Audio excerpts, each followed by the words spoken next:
Bismillahirrahmanirrahim. Assalamualaikum warahmatullahi wabarakatuh. Hari ini kita akan belajar geografi bab pertama, yaitu Indonesia sebagai poros maritim dunia. Oke, sebelumnya kita akan bahas dulu pengertian kemaritiman. Apa itu maritim? Maritim adalah navigasi, bahari atau laut. Jadi yang membahas tentang laut. Sedangkan kemaritiman adalah wilayah permukaan laut yang merupakan daerah subur untuk kegiatan seperti pariwisata, lalu lintas, pelayaran, dan jasa-jasa kelautan. Yang pasti semuanya itu berkaitan dengan kelautan. Jadi Indonesia itu adalah negara maritim, negara kelautan. Yang kedua, potensi Indonesia sebagai poros maritim dunia. Jadi potensinya apa?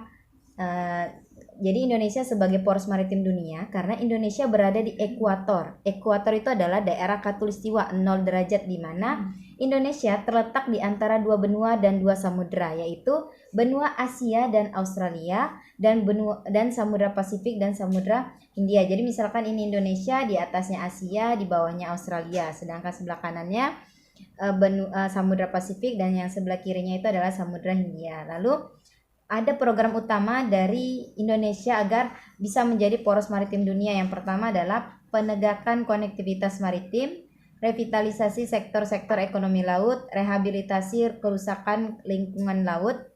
Karena di laut itu juga kadang mengalami kerusakan, entah terumbu karang atau pengambilan ikan secara besar-besaran atau menggunakan pukat harimau dan sebagainya. Selanjutnya ada peningkatan kualitas dan kuantitas SDM kelautan. Jadi untuk mengolah laut kita juga harus meningkatkan sumber daya manusia sendiri, tidak hanya dari kuantitas dan juga dari kualitasnya, ya. Selanjutnya kita akan bahas tentang letak, luas, dan batas wilayah Indonesia. Yang pertama, letak Indonesia. Jadi letaknya itu dibagi 4, ada astronomis, geografis, geologis, dan maritim. Yang pertama, letak astronomis. Jadi letak astronomis ini dilihat dari garis lintang dan garis bujur. Berapa garis lintang dan garis bujur Indonesia? Yaitu 6 derajat lintang utara, 11 derajat lintang selatan, dan 95 bujur timur sampai 141 bujur timur. Jadi Indonesia 6 derajatnya di lintang utara, 11 derajatnya di lintang selatan, dan dia termasuk bujur timur ya semuanya ya, dari 95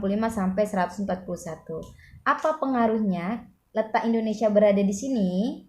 Yaitu Indonesia memiliki 2 musim ya. Memiliki 2 musim, yaitu musim panas dan musim hujan, serta pengaruhnya pada pembagian waktu. Jadi Indonesia dibagi menjadi 3, ada WIB, WITA, dengan WIT. Waktu Indonesia bagian barat, tengah, dan timur.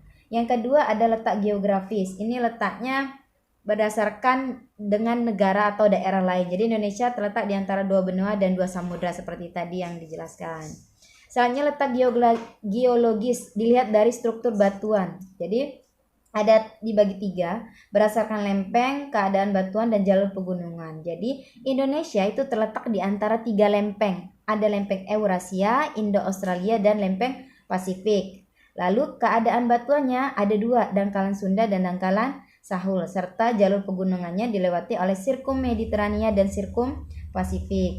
Yang keempat ada letak maritim, yaitu letak lautan. Jadi Indonesia berada di antara laut-laut yang lain seperti Laut Cina Selatan, Samudra Pasifik, dan Samudra Hindia. Oke, mungkin itu saja penjelasan hari ini. Untuk tugasnya, ini Ibu kasih tugas kalian menjawab 4 soal. Nanti Ibu jelaskan kembali di grup, jadi kalian bisa mengirim tugasnya melalui apa. Demikian penjelasan dari Ibu. Ibu akhiri. Assalamualaikum warahmatullahi wabarakatuh.